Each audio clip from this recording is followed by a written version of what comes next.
Welcome, geeks and nerds, girls and boys, to a brand new episode of Geek to Me Radio. Tonight, we are going to have Ellie Laks, co-founder of The Gentle Barn, on talking about her brand new book, Cow Hug Therapy. I visited the place this morning. Very cool place. Later, we'll have Johnny Ferraro, the creator of American Gladiators, on talking about bringing the show back in 2024. Plus, Joey V and I review some movies, all that and more. Stand by. We're talking TV, comics and movies, and video games. And if you don't know Star Trek from Star Wars, we'll try to explain. There are 12 doctors for Hogwarts houses, one ring rules them all. To be the greatest Pokemon master, you must catch them all. You must catch them all. Try to catch them all. Gotta catch them all. Gotta catch them all. And if you're driving around the greater St. Louis area tonight listening to us on the Big 550 KTRS, hello to all of you. Thank you very much for tuning in.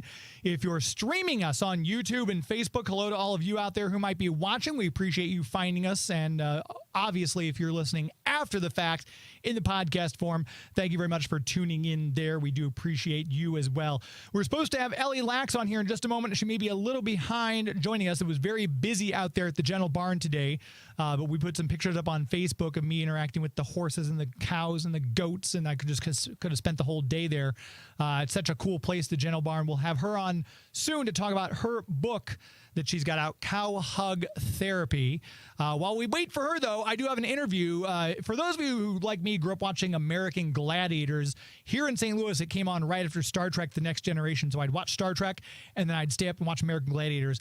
And even though I was very small and not terribly athletic, I would always dream about being on there and having the pugilist sticks or running the maze or getting to shoot the tennis balls out of the cannons, try to take out the targets with all these very aggressive men and women coming at you trying to stop you. But we have an interview with Johnny Ferraro, who is the creator of American Gladiators, and he is going to be talking about bringing the show back in 2024. Hello to Barry, BK on the air, listening from Cartersville, Georgia. Hello to you, good sir. Thank you for listening. Good evening to you. While we wait for Ellie, I think we're just going to go ahead and play the American Gladiators thing now, just to give her another couple of minutes to get on the air with us. So here's my interview with Johnny Ferraro.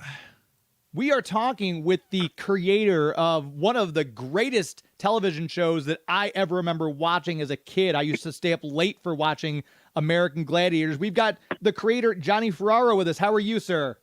Hey, James, I'm doing great. How are you today? Doing well. This is so exciting that American Gladiators is coming back. As I said, this is something I used to watch. It would come on after Star Trek The Next Generation on Saturday nights. I'm not ashamed to say, Johnny, that I actually, as a kid, I had the Ultimate Challenge playset, and I had Zap and Laser figures that I would run around the playset with. This was a huge phenomenon. Talk a little bit about bringing this back.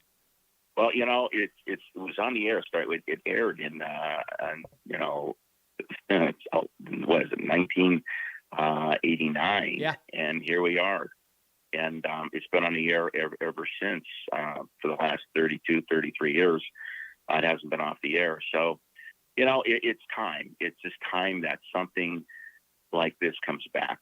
We all feel that, you know, I got to tell you, it's just a special time that I think America needs heroes and things like this. And American Gladiators just kind of fits the bill to go back to good, clean competition, you know, and make it about the people. It's time that the people get a shot at it instead of making it about stars and everybody else. It's time for the people to shine. And we're looking for the best you have to offer there, you know, and we're going to be having games like the Gauntlet again, Hang Tough. We're having the Eliminator course, Joust, and they could all be part of that. And the contenders, what we're looking for are contenders that have the endurance, the strength, the stamina, energy, and I would say the most important one out of all of them is the courage to go head-to-head with the Gladiators.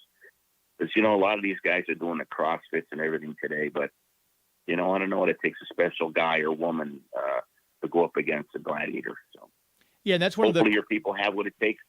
Yeah, and if you're listening in St. Louis right now, go check out AmericanGladiatorCasting.com. You can sign up because, like Johnny said, we're looking for new people to come in and challenge the Gladiators, just like it was back in the day.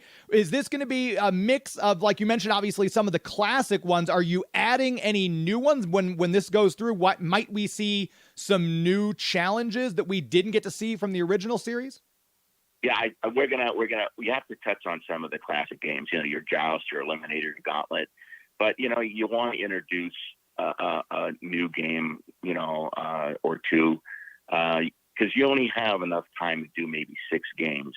So we want to touch a lot on the original games, but yet we're going to be adding a couple of new ones too, and they've been working on them right along. So they're going to be pretty exciting. I think MGM.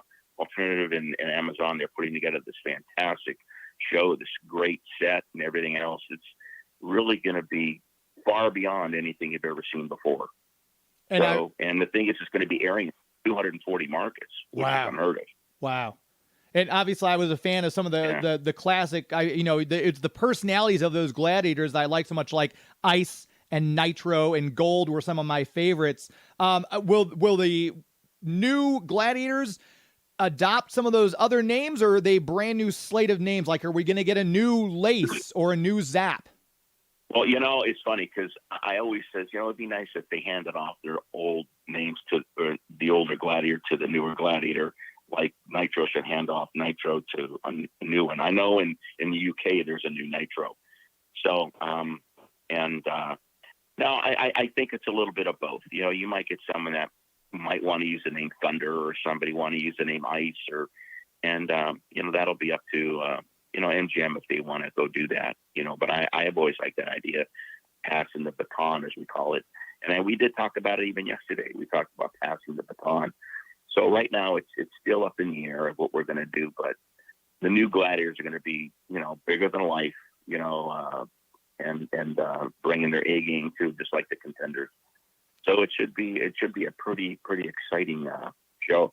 And you mentioned Thunder. We sadly lost Billy Smith not too long ago. That was it's always sad to see someone you kind of watch on TV pass on. So I was wondering if Thunder was going to be one of the ones that retired that name, maybe. And the story with Billy, I went to Gold's Gym. I owned the biggest Gold's Gym in the world at one time, and I went in and I asked to see, I'm looking for a gladiator that looks like a Viking. And he says, come on, you got to follow me. So I go in this office and his back is to the door. So I walk in, I see this massive back, just kind of coming down like a V. And I said, hi, I'm Johnny. I'd like you to try out for gladiators. He said, get out of my office.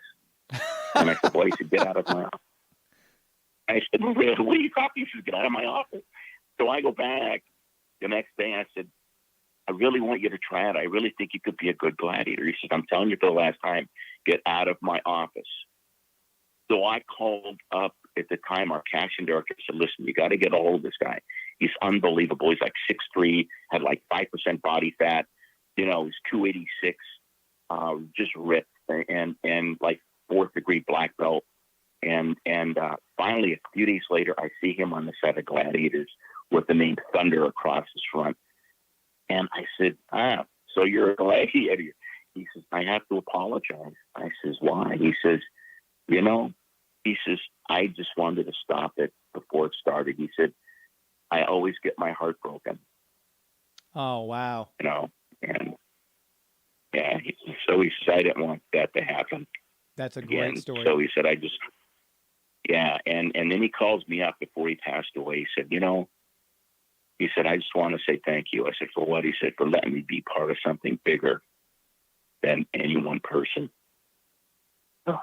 Wow. What a story. I honestly, Johnny, I don't think we can top that. I think we have to end it right there because that's such a great story about one of my favorite gladiators. Again, if you're listening, American Gladiator Casting, Gladiator Single, casting.com. You can go there and try out. As this gets rolling, Johnny, I'd love to have you back on to talk about how you think the show's going once it gets up and running and we see everything going on. So I might reach out again, but I sincerely thank you for your time, and hopefully we can talk again very soon.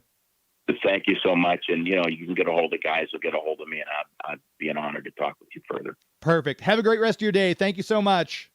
Bye, sir. It'd be great to get him on. That American Gladiators, like I said, that was one of my shows I loved growing up.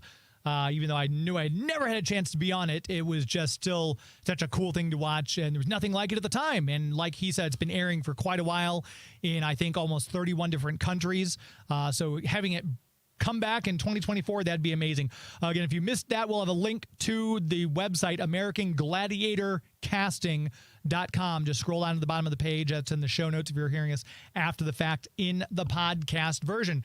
We are going to take a very quick commercial break. We're going to come right back, and we're going to chat with... Well, first we'll get our news out of the way. We're still trying to get Ellie Laks. I was going to say we're chatting with Ellie Laks, but we're trying to get a hold of her right now. So as soon as we do get her, we'll have her on the air. Until then, you're listening to Geek to Me Radio on the Big 550 KTRS. Please stand by. Figures and vehicles each sold separately.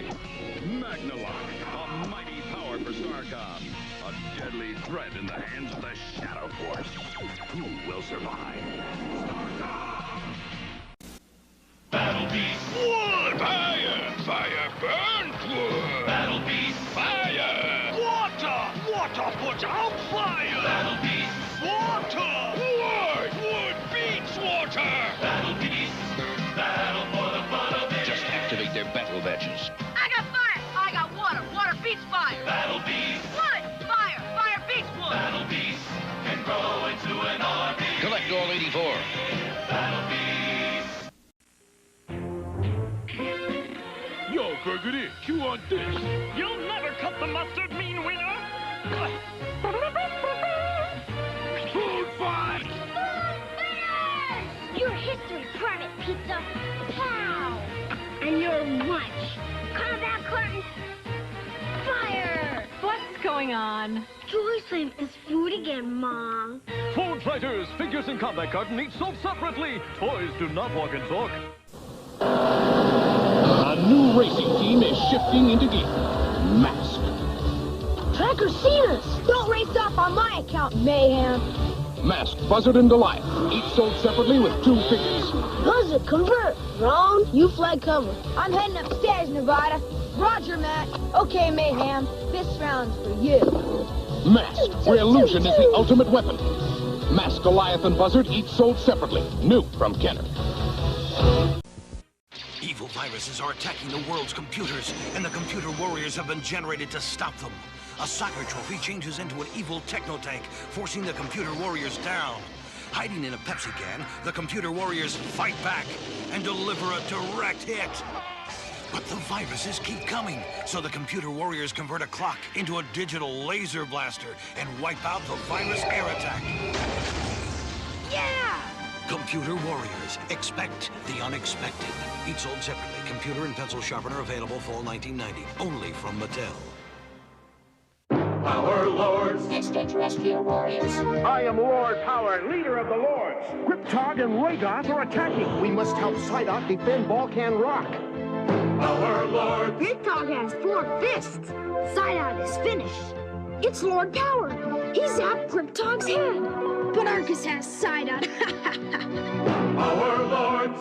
Adam Power, Psyduck, Cryptog, and Arcus are each sold separately from the Power Lords. Hi, I'm Joe Dante.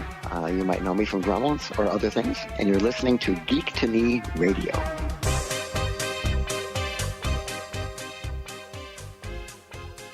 Gremlins, another movie celebrating its 40th anniversary this year in 2024. One of my favorite movies growing up. I just showed it to my wife not too long ago, and she was kind of mortified by it. It was a little too intense, which I explained was one of the movies led to the PG-13 rating, but that's a whole nother story.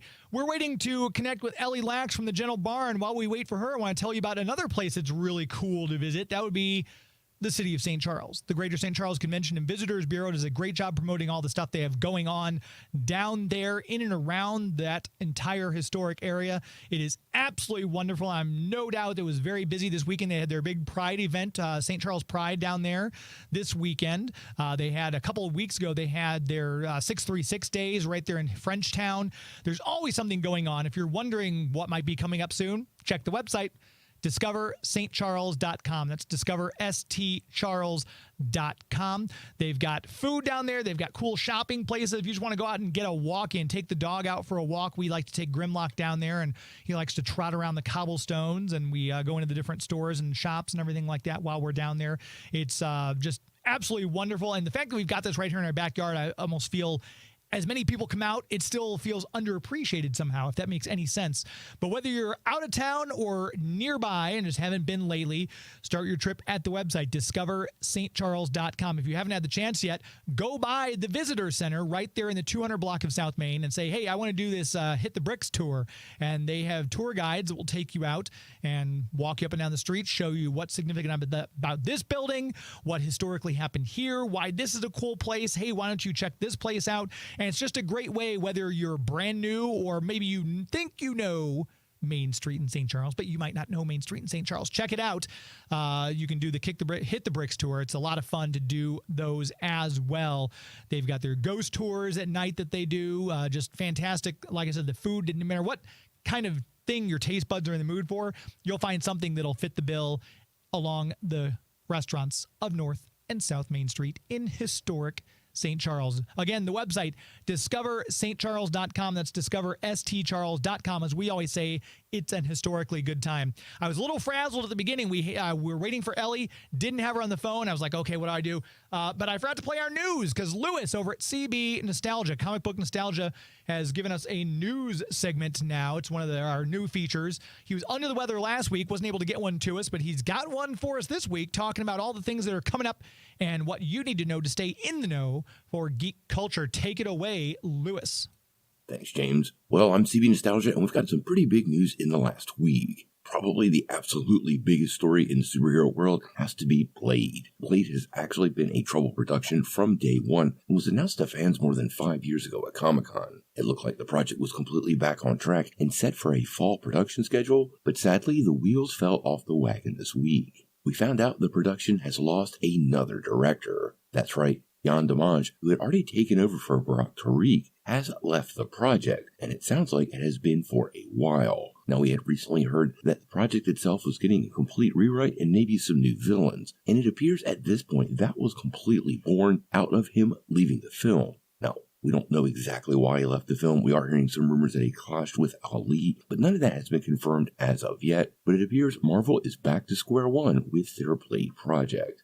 Now, the other big event that drove the whole week in superhero news was the Annecy Animation Film Festival, and they gave us some insight into some major DC projects. Now, Creature Commandos did a full panel, and in that panel, we found out when the show is coming our way. It will indeed be this December, so we will get our first look at the DCU before the end of the year. Now, the same event treated fans to a full breakdown and trailer of Watchmen. We found out the first chapter of Watchmen is also coming our way in 2024, but it will indeed be a two-parter, and interestingly enough, the day after fans saw it at Annecy, they gave us a full trailer online, and fans were treated to their first look at the upcoming animated movie. Now, the final big thing that came out of Annecy was Blue Beetle.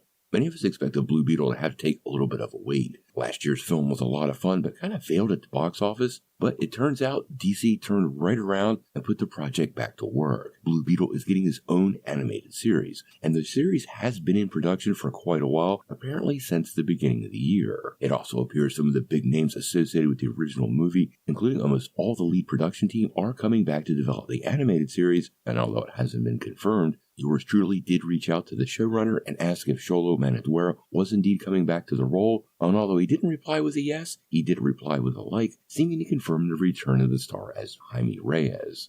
Obviously, a lot more happened over the course of the last week. Make sure you check our channel out over on YouTube. It's at Comic Book Nostalgia. We do daily Marvel and DC videos and really go out of our way to try to bring you the truth and try to transparently bring you the truth so you are in the know. Back to you, James. Thank you, Lewis. Again, if you have a chance to check out his channel, it's at CB Nostalgia on Twitter, and I think he's on Instagram as well, but YouTube is where you really need to check out his stuff because he puts out so much incredible content. And if you get a chance to find Comic Book Nostalgia on YouTube, it'll be worth your time, so make sure you check out Lewis and his channel. Huge asset to have his news here on our show.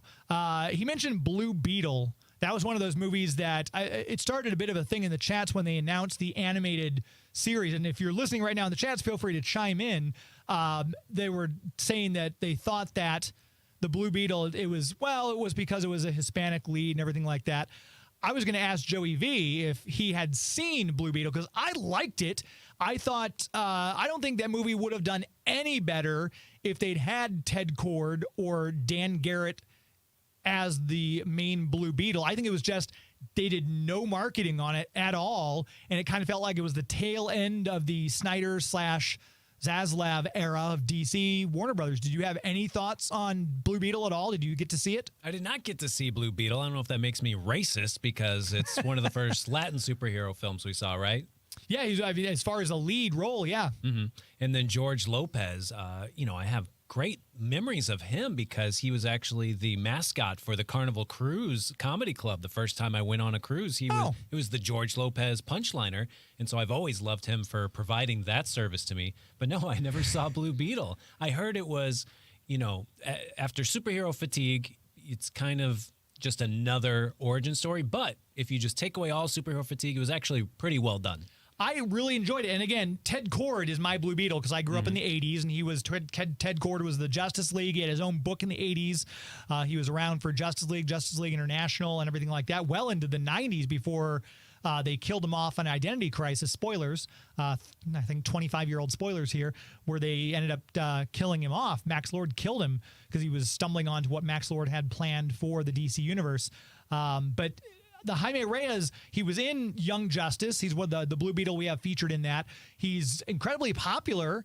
So I don't know what it was other than I can kind of point to DC's lack of marketing. I think at that point in their cinematic universe, they were kind of changing guard. We already knew James Gunn was taking the reins, and people were just like, meh, let's not put a lot of marketing and advertising money behind this movie that we don't know if it's going to do well or not. So I kind of feel that was sad because I saw it and I was blown away. I guess I went in with lower expectations, which always helps. But I was like, how are more people not liking this movie? I thought it was really good. Yeah, the DC dump, after Black Adam kind of tanked, they just didn't put much into that Aquaman, was it 3? And Blue Beetle? 2. Aquaman 2, yeah. And I guess we just have to look forward to the next guard there to see if James Gunn wants to bring those characters back in. Yeah, and I know with the animated version, I think if the same actor is voicing the character, I think that's cool. And there was that discussion too where someone suggested on Twitter that it's getting downgraded to animation, and everyone in the comments came for this guy and said, "Whoa, animation is not a downgrade. Animation is perfect form for the comic book medium because it's taking the printed animation to actual animation." And I don't think it's a downgrade because there's a lot of things in live action that are harder to do when you're dealing with a comic book property. So I don't, and everyone in the comments was saying the same thing. It's not a downgrade to go to animation because we've gotten some fantastic. Look at Across the Spider-Verse. My gosh. Yeah, specifically for DC, their animation has actually held up their end of delivering what the comics promise. Right. Yeah, exactly. Hello, Chance. Chance Bartel's in the comment from Atlanta, Georgia as well. The Nostalgic Pod Blast. For those of you listening, check out the Nostalgic Pod Blast. Chance, I'm loving the comic book unboxing stuff you're doing. It's a lot of fun to see those. I'm living vicariously through you ever since I sold my collection a few years ago. So it's kind of cool to see you unbox some of these comic books from that I used to have back in the day. Not all of them, but you have quite a few that were really, really, really cool. All that Blade news we were hearing about is just very devastating considering people of a certain age consider Blade maybe the jumping off point for the R-rated comic book movie that really delivers. I guess Batman 89 is one of the really first comic book movies that took hold, but Blade, has a very fond place in my heart. So seeing someone like Mahershala Ali, which is perfect casting. Yes. You couldn't find a better person. Oscar winner, he's got the look. If you can't get Wesley Snipes because he's in jail because of tax evasion situations, then yes, Mahershala is going to be perfect. So it's so weird that there just isn't a director that can deal with, I guess, that Marvel system or something. I don't know what the deal is, but I know Mahershala Ali, from what I've heard, has, I guess, script approval as well. Oh. And he keeps saying no. That's why they've gone through several drafts of the script. So I'm not sure if it's finding one to his liking, which if I'm an Oscar winner, I've been picked to headline a Marvel movie, I'd be a little picky about what I'm being given as well. So good for him for making sure that, hey, I'm not going to be in something that's not high quality, because we've seen a lot of to your point about superhero fatigue. The Marvel Phase 4 was let's throw everything at the wall and see what sticks, and not a lot of stuff stuck. I guess, yeah, Blade's kind of riding both lines of the Marvel as to put up or shut up because everyone's tired of it, and then also what's going to happen with Deadpool and Wolverine, where R-rated is going to be back and maybe save the movie theaters in 2024, because it's been a pretty abysmal 2024 so far. Yeah. So maybe they're just kind of waiting to see how Deadpool and Wolverine comes and delivers on the X-Men promise that we got with the Fox purchase with Disney and Marvel. And yeah, I don't know why it's taking so long, but maybe it's for the best. You know, the only thing that's really kept my attention is the James Gunn side of Marvel lately, the Guardians 3. That's the stuff that I get excited about. The Christmas special and stuff like that. Yeah, I know there's been a very few. I think the Doctor Strange Multiverse of Madness was okay. I like Sam Raimi, and it was a very Sam Raimi movie. Yeah, I think he came in even halfway. Like someone else got kicked off, and he had to come in and put his Sam Raimi touch on it. Oh, so okay. even he didn't get to make the movie that he really wanted. But yeah, I didn't love Multiverse of Madness as much as I wanted to. As a big Evil Dead fan, Yeah. it kind of let me down a little I think bit. Shang-Chi, and in the last Spider-Man No Way Home was probably one of the best superhero movies ever made. So I think ever since then they've kind of let us down. But I know that Bob Iger recently announced, hey, we've been putting out a lot of content. We're going to scale that back and focus on quality instead of quantity, which at this point, that's probably not a bad business plan since they're taking a bath on some of these movies. A lot of Star Wars content that I just gave up on watching. I know Acolyte just came out, and I just haven't even cracked open the Disney Plus yet to see what that's about. I haven't had time to, honestly, because I've been trying to catch up on all these other things. The Bad Batch was the last Star Wars series I watched, which I loved that. They finished strong, 3 seasons, and they're done. I think that was a great story, and it didn't go on too long like a lot of stories tend to do. But Andor is still my favorite, I think, of all the Star Wars series that they've done. Andor was absolutely brilliant. Mandalorian kind of lost me in season 3 a little bit because Jack Black as a Star Wars character, as much as I love Christopher Lloyd, I felt a little out of place as well. It's like, why is Professor Plum the president of this planet or whatever? I don't know. And then I can't remember they had a couple guest stars, which just like, no, it's not really working for me. But Jack Black, I love Jack Black, but he always plays Jack Black in everything he's in.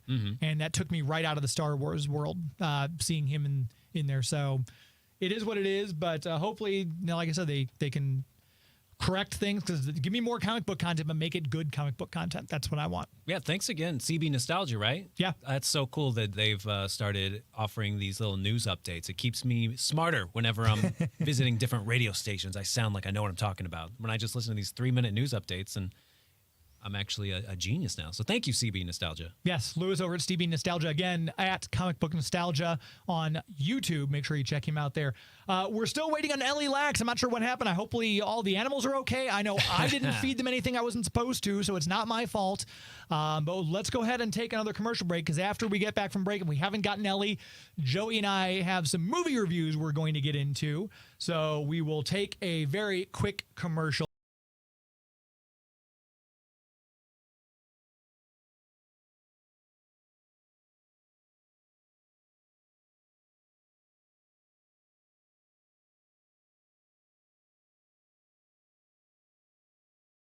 Sectors, a strange combination of man and insect. Dargon, leader of the forces of good, and Dragonflyer battle evil Spydrax and Spiderflyer. You control every move of Dargon and Spydrax and their insectoids. This is Heroic Pinsor, another defender of good, and his attack Crawler. Help him prevent the evil Skulk and his treacherous insectoid from discovering the secrets of the ancients.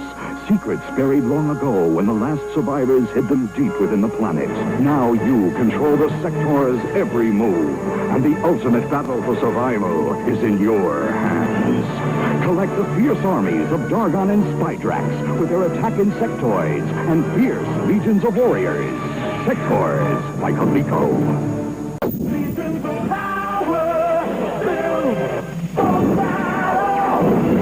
Legions of Power, awesome motorized machines you build for battle, each sold separately. Landwalker, power on! Put on battle clone! Legions of Power, build for battle! Legions of Power, new from Tonka. Calling all boys for machete has a hidden power. There's a troop of 6 and a lookout tower. That canteen, so much more I hear. There are planes and torpedoes in this army gear. Take a look at this watch I wear. Weapons and troops are gathered there. An army in an army, all right here. We're the volunteers for Army Gear. Join the Army Gear, the Army in an Army. Open to reveal 2 worlds of battle action. From Galoob. It's the new Wacky Action Wind-Up Turtles! Who you calling wacky? How about Break Fightin' Raphael, who spins to attack with foot stars and Ratpola? That's not wacky. Well, what about Sewer Swimming Donatello, who gets into the swim with Spear and Scuba Jet? Or Rock and Roll Michelangelo with spinning action arm and weapons? Well, now we're talking wacky. No, we're talking trouble, because here comes the Foot Clan. Conroy, the voice of Batman. You're listening to Geek to Me Radio.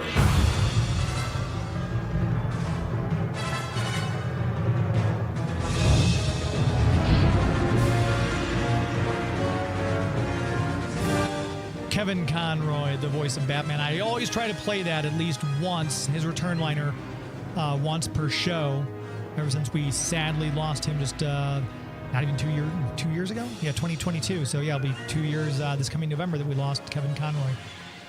Fantastic human being. I'm so glad we had the chance to have him on the show as much as we did. It's Father's Day. Happy Father's Day to all of the fathers out there. And we want to make sure that if you're bonding with your son, you might want to bond over some comic books. Maybe you want to take your son, or maybe you're a kid who wants to take your dad and go check out Bugs Comics and Games. Bugs Comics and Games on Bryan Road in O'Fallon, Missouri. If you want to get into some of the new comics, like we were just talking about Blade, if you want to, hey, when did Blade make his first appearance? You can go and ask Larry if he has that particular issue, or, hey, I want to start learning about Blade before this movie comes out, which you may have some time, apparently, from what Lewis at Steve B Nostalgia told us. But you want to check out those, go ahead and ask him for any Blade comics he's got. You'll find appearances he's had in the Spider-Man comics. He shows up in Moon Knight. Right now with the Blood Hunt stuff going on from from Marvel Comics, that's a great way to introduce yourself to Blade, this new Blood Hunt story that's kind of going into all the different Marvel titles. If you think that might be too much, just do the main Blood Hunt and you'll be perfectly content to find that story and read that. All sorts of cool stuff. I mean, there's independent comics, there's new comics, there's old comics, there's back issues, all sorts of stuff. Larry's got it all. Just go in and ask for Larry and say, I heard about you on Geek to Me Radio and I want to find this comic, or I'm interested in Spider-Man, or hey, what do you have as far as older Batman comics? And he's got comic books to fit every price range. He has long boxes of regular priced comics, new comics, which will be cover price. He's also got comics that are $3 each, $2 each, $5 each, $10 each. So they're kind of organized. You can go in there and shop within your budget. And then if you really want to get some good stuff, you see what he's got in his display case. My goodness, it's so cool to go and see all those comics that I used to have. But it's such a great place to visit. And one of the things that I think will never be replaced is a comic book store. You can order them online, sure, but to go in, pick up the comic books, read the comic books, it's just really cool to have brick and mortar comic book stores. And again, they're local businesses, they're small businesses. We'll see if that's Ellie Laks calling. Sorry about that. I had my phone up and on waiting for Ellie to call. So if you're wanting to get into comic books, maybe you want to get in, you're brand new, or you're wanting to maybe dip your toe back in. You have been out for a while. There was a gentleman I just spoke with at Larry's this past Wednesday for New Comic Book Day. He said, yeah, I'm trying to get back into it. I'm starting to go back and read some stuff. Go check out Bugs Comics and Games. Instagram, Bugs Comics and Games. Facebook.com, Bugs Comics and Games. Check him out there and make sure you give him a like and a follow. And if you're in the greater St. Louis, St. Charles area, make sure you check out Bugs Comics and Games on Bryan Road in O'Fallon. Very pleased to have them as the official comic book sponsor here on Geek to Me Radio. We're still waiting to hear from Ellie. We haven't gotten a hold of her yet. But in the meantime, Joey V and I were talking about movies before we took the commercial break there, talking about the stuff that Lewis from CB Nostalgia talked about. And I know, Joey, you've been seeing some movies now that I haven't seen. And one of the ones you mentioned was Bikerider. Yeah, The Bikeriders. Get it right. How dare you? I didn't see it. Yeah, it comes out next week, actually. I think I saw some screenings for Wednesday, so I guess it'll pop up in theaters on Wednesday if you want to see The Bikeriders. The fun way to say it is Elvis and Bane just riding motorcycles with their babes. But that just means the gentleman who played Elvis. Okay. Austin Butler. And then the gentleman who played Bane in the Batman movies. Tom Hardy. They are the stars, the dreamy stars of the Bikeriders. And it's by an indie darling director. So this guy, Jeff Nichols, you may not have ever seen or remember his movies, but they were quite well received. I remember liking them. Take Shelter, Midnight Special, Mud. He's a guy who always works with Michael Shannon. And if you remember, Michael Shannon is General Zod. Yes. You bow down to Zod. So, of course, there's a lot to like in the Bikeriders, but right off the bat, you notice, oh, this is trying to be a Martin Scorsese film, actually. The way it opens, it's got some extreme violence with Austin Butler. It's got a music cue that really reeks of Martin Scorsese. So you think, oh, this isn't as original of a movie as Jeff Nichols usually makes. And it still got me excited, though, because Goodfellas is one of my favorite movies of all time. So, all right, if we're doing Goodfellas on motorcycles, let's do this thing. But when you realize these guys are just kind of losers that are cosplaying as bikers. You know, Austin Butler has this appearance of being someone that's cool. Tom Hardy as Bane, you know, that was a really cool character. So he comes with that gravitas. But then these characters in the Bikeriders, they just like sitting around drinking Miller High Lifes in a bar that they don't even own and getting into fights. They drink beer and they fight, and that's about it. It's like an Itchy and Scratchy theme song. Seems like it would be perfect. They drink, they fight, they drink, they fight. And that's it. If only they cared about money, then you could get the Goodfellas type of action into it. They don't care about selling drugs like a self-respecting gang would do. They don't care about prostitution. They don't care about stealing cars. I mean, come on, get yourself into gear if you're trying to be a cool gang. They just like drinking beer, and that's it. So this movie is actually told from the perspective of a bunch of Chicago weirdos. So they got that accent, my friend. The Bears. They got that accent. The Bears. So you can't even respect them for being just mean guys because they got that silly accent. You're just thinking of like Chris Farley and George Wendt from SNL the whole time that they're trying to be hard and beat up people. And one of the narrators is this woman who's the wife of Austin Butler. So the wife, you don't even understand why she's involved in loving this guy because he's not rich and he's just kind of a piece of junk, boring guy. So if only is she riding around the bikes with them? Yeah, she wants to not be involved with bikers at all. She thinks they're gross. She walks into a bar one night with white pants on, and when she walks out, her white pants are just covered in black handprints on her booty. So she immediately sees how disrespectful they can be. But Austin Butler's hair, man, it's so high up there, so much mousse, she just can't stop her legs from quaking. And she breaks down and marries this dude. And I don't understand any of the motivation because, like I said, there's no money involved. They're all just kind of losers that work on bikes all day. So I would say it was fun at first, but it's a little too long. I think it's almost 2 hours, and it tries to be Goodfellas, but it just ain't Goodfellas. But I would say if you are into, you know, Austin Butler and the moodiness of this, what this movie presents, you might like it. You know, if you're into motorcycle life, it's based on a photo book too. That's kind of the weird thing. It's just based on a bunch of photos that directors saw in a book. And he just guessed what the backstory of the lives of these bikers were. So what he fills in the gaps with, it is interesting. And you see some of the photos at the very end of the movie. You think, oh, this is kind of a good premise to make a movie from. But I didn't love it. I took my girl. She actually hated it. I'd give it 3 out of 5 stars. She gave it 2.5 out of 5 stars. And if you remember, at the beginning of the year, we actually had our most anticipated films. Yes. With Holiel. What's her? Janelle. Janelle. That's her proper name. I think it's at Holiel. At Holiel. Holiel. On so Twitter, yes. Shout out to her. She was a lot of fun. We were picking out our most anticipated films earlier in the year. And so I want to get her take because that was her choice was the Bikeriders. Yeah. So I'd love to hear what she says. We see her at the screening sometimes. And thank you, James.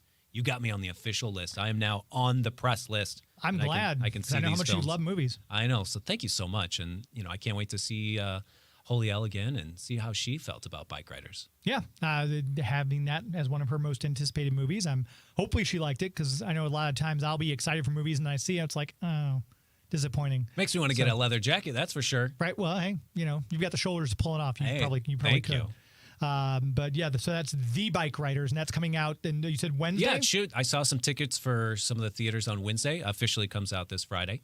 Okay, very cool. So it might be one. So I don't know if I'll check it out though, based on your review.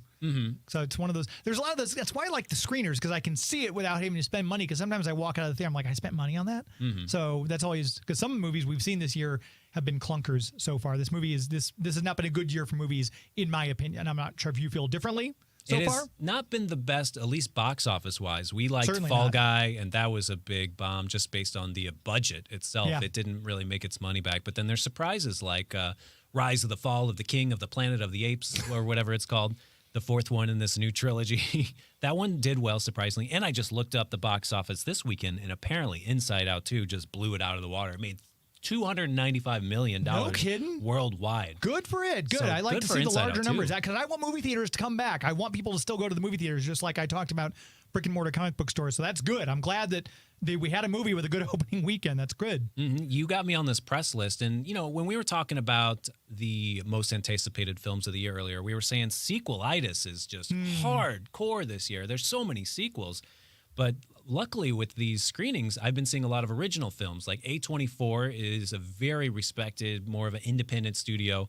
And we've been getting those on our screening list. So I'm very excited to see those. There's another one coming up on Tuesday that we get to see, Janet Planet. So I'm excited to see that and report back about that one as well. Yeah, I noticed a lot of A24 films coming out because I noticed everything. Since you said A24 is one of your favorite, I guess, distributors or makers of movies, Yeah. I've noticed I kind of pay attention more. I'm like, oh, this is another A24 film. So that's interesting that I'm kind of seeing more of them. It's kind of like when someone buys a Volvo, your friend buys a Volvo, and all of a sudden you're on the road, look, there's a Volvo. There's a Volvo. I should say Tesla now. Used to be Volvos. I'm You're almost an saying older guy. Volvo there. You should change to a different brand. No, not This at is all. No. Family show. No, My that's, goodness. of course, I'm sorry. Yeah, A24, Apologies. they did Civil War as well, and that was Yes. I really enjoyed that one. That was a big swing at their version of a big budget action film, and it wasn't as big budget as someone would expect, but it definitely put its money where its mouth was at the end of it. It was a lot of great action in that film.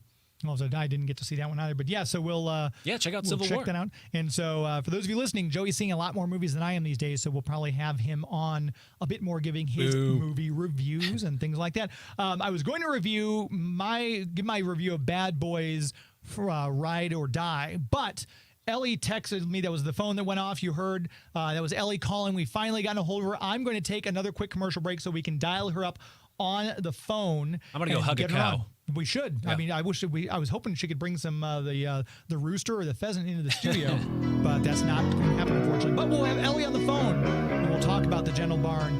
So we'll be back with her. You're listening to Geek to Me Radio on the Big 550 KTRS. Please stand by. Uh-oh, come on, Chewbacca. Stormtroopers are coming. Action figures each sold separately. Got 'em on radar. I'll fire the laser cannon. There's even a hidden storage hatch.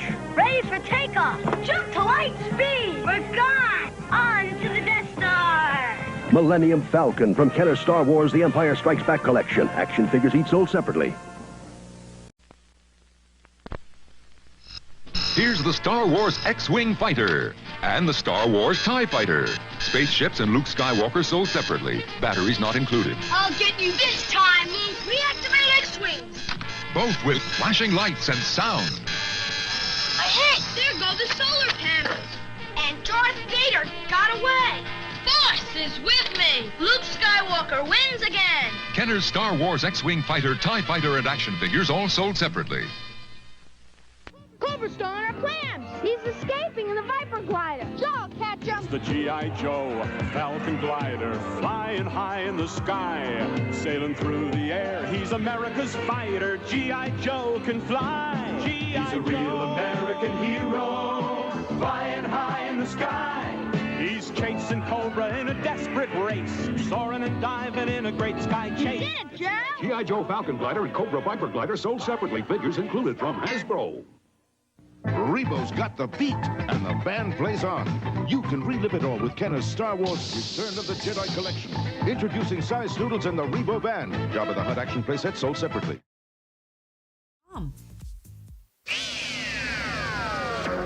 Hello, this is Colin Baker, and you are listening to Geek to Me Radio, you sensible people.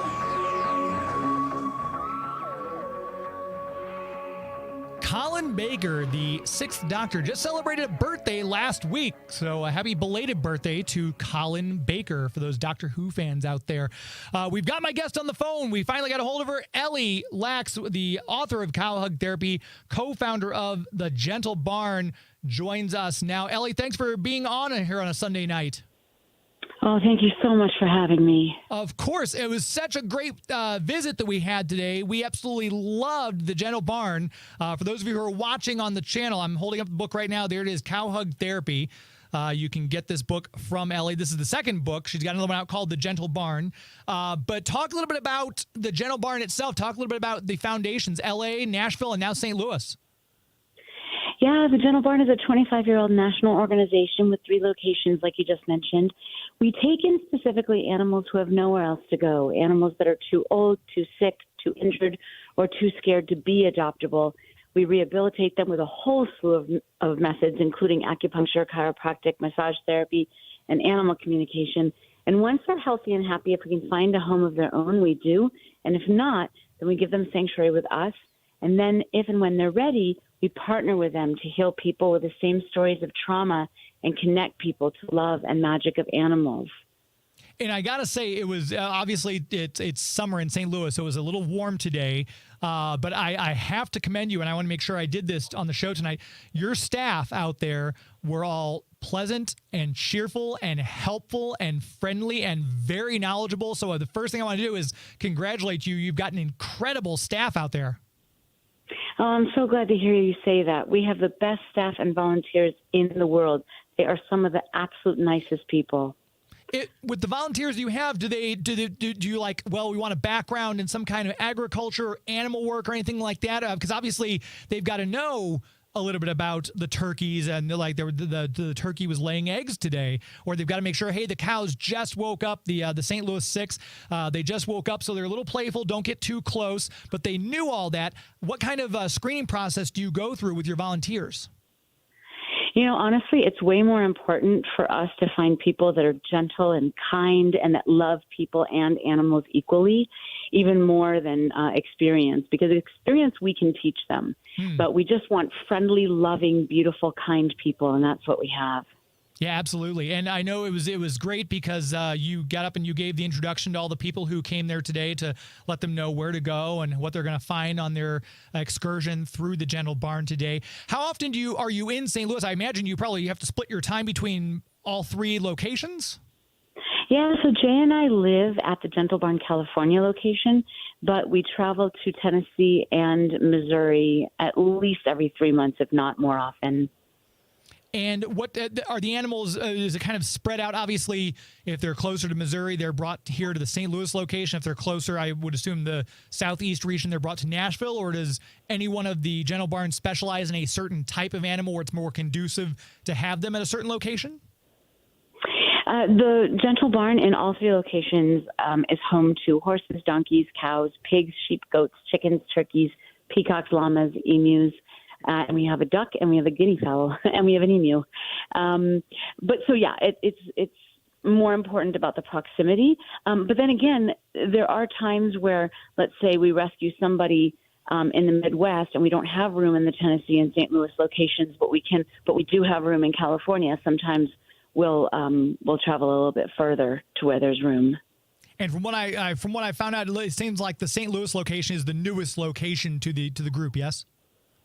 Yeah, we opened the Gentle Barn St. Louis 7 years ago when the St. Louis 6 ran through the streets of St. Louis.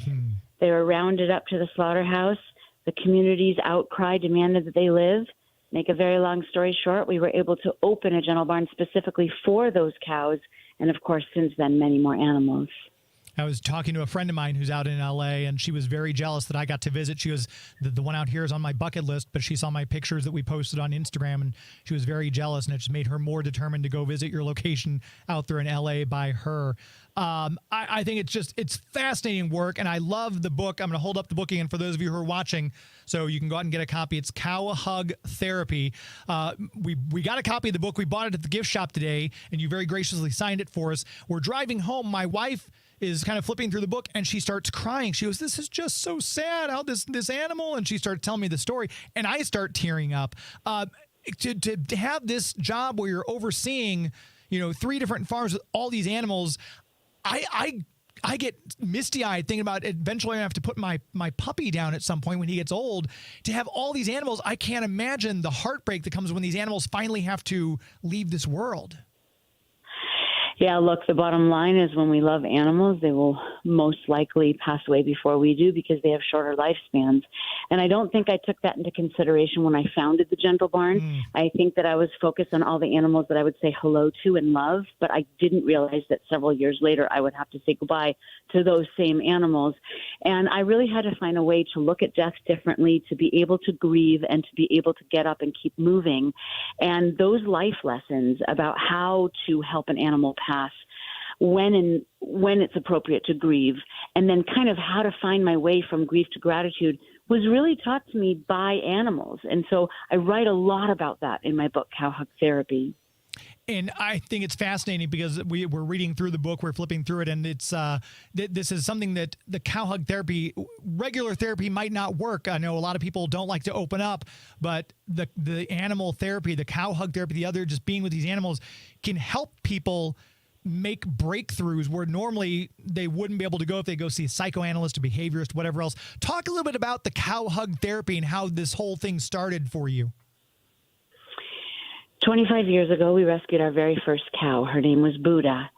And we knew she was special because she was very social and very friendly, and she beckoned visitors to hug her and brush her and spend time with her.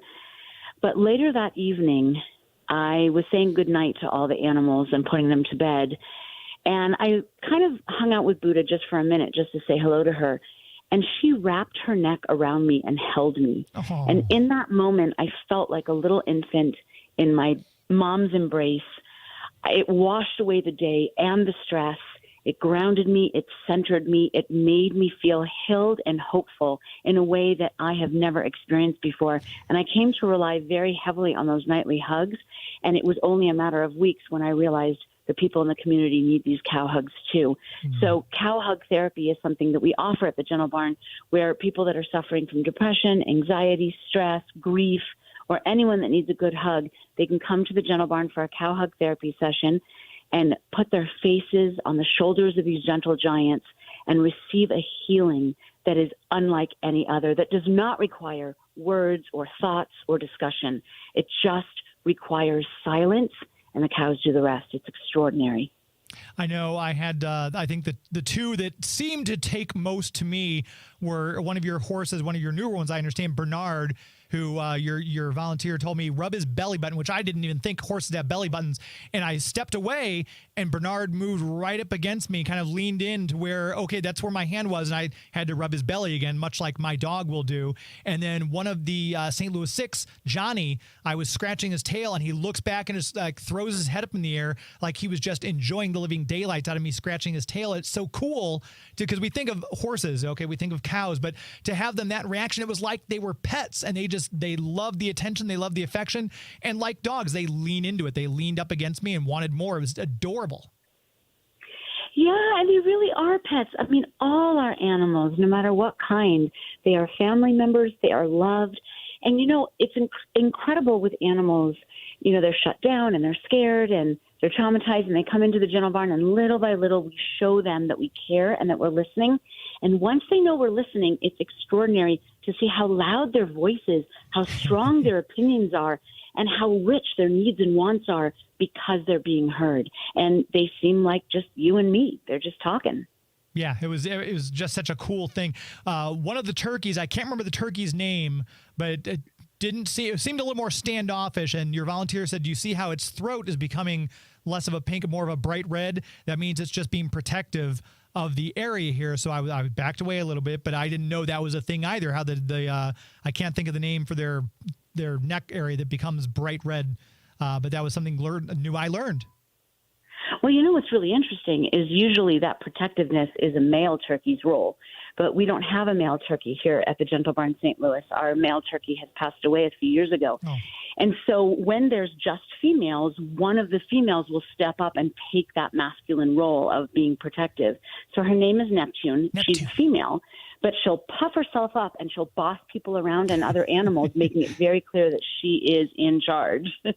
And the pigs were adorable. I was trying to get a little closer to Jordan, who the volunteer said, again, the pigs are the two newer ones. Jordan's learning his name pretty quick because pigs are brilliant creatures. They're so smart. They are. They're very, very intelligent. And yeah, we have 5 new piggies.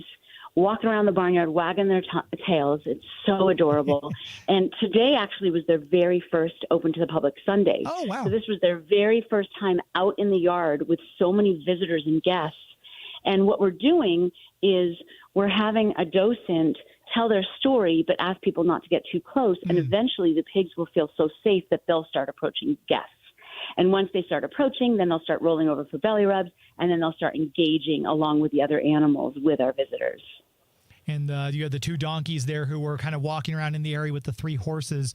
It's so fantastic because animal lover like me, if you're listening right now, if you haven't checked out the Gentle Barn yet, this is something you're going to need to put on your list to do this summer. What are the hours? Because I know obviously in the winter it gets a little cold. Are you open 24? I don't know, not 24 hours a day, but are you open year round, or do you close for a little bit in the depth of winter? Yeah, the Gentle Barn is open year-round. Okay. We are open every Sunday from 10 to 2, and Tuesdays, Wednesdays, Thursdays, and Saturdays we host school field trips, private tours, cow hug therapy sessions, equine therapy sessions, and barnyard therapy sessions. So it's something for everybody. Again, I got to get out for the cow hug therapy because it was a busy day today. You had a lot of people coming out, which is great to see. But I know it was just Johnny who was kind of accepting hugs at the time. The others had just woken up, and as I said, they were like, "Well, don't let them come to you," kind of. But they seemed very playful and were kind of romping around the field. So I have to come back for maybe one of the cow hug therapy sessions. When you see the cow hug therapy sessions, is it mostly older people? Is it a lot of teenagers who usually comes, or does it kind of run the gamut? Oh, it runs the gamut. Anyone 14 years old and up. We've had children that have come who have lost parents or grandparents. We've had parents that have come that have lost children. And it doesn't have to be like, we have a lot of people that are in real distress, but we also have people that are just stressed out or lonely or just want to meet cows. It's really cool. I highly recommend it. And people can get the tickets on the website is the best way to register and make an appointment? Yes, people can go to gentlebarn.org. They can register to visit on Sunday or book a cow hug therapy session, and they can get a signed copy of my book, Cow Hug Therapy, on the website as well. And for those of you who are watching, again, I'm holding up the book right there. Cow Hug Therapy, such a cool book, such a cool place, the Gentle Barn. I found you on Instagram and Facebook, and now I'm not sure I'll get much work done tomorrow. I'll just be scrolling through the feed of the pictures of all the animals. It's absolutely wonderful. Ellie Laks, I appreciate you taking the time on a Sunday night. Thank you so much. This has been fantastic, and thanks for the visit today. It was so much fun. Well, thank you for coming out, and thank you for having me tonight, and we hope we see much more of you. Hopefully so. Thank you. Take care. Thank you. There she goes. Yeah, an amazing place. You've got to check it out if you haven't had a chance. If you're in the greater St. Louis area especially, and if you're listening outside the area, if you're close to Nashville or close to L.A., check those places out as well. You can, again, go to the website that she mentioned. If you're listening after the fact in the podcast form, scroll down to the bottom of the page, and we'll have a link to the Gentle Barn's website there. That's going to do it for tonight. The show went by very quickly. We are coming to the end of it already. I want to make sure before we do let you go, I make sure I point you to the new podcast that I'm doing with Susan Eisenberg, the voice of Wonder Woman.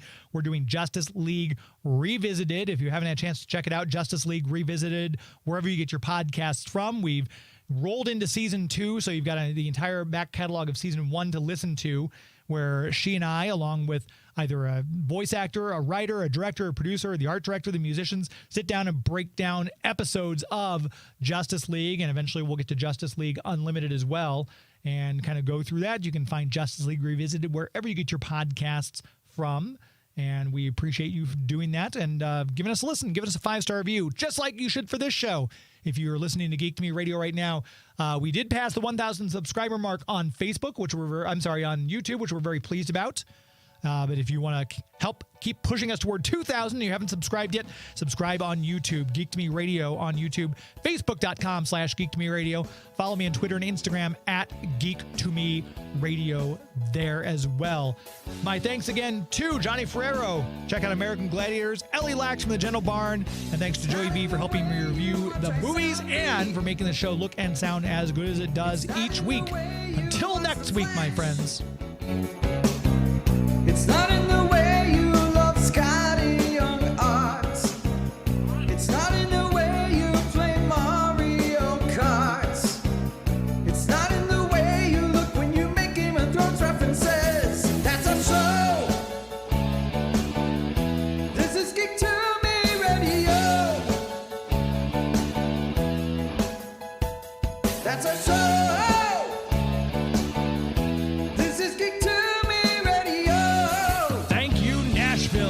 night.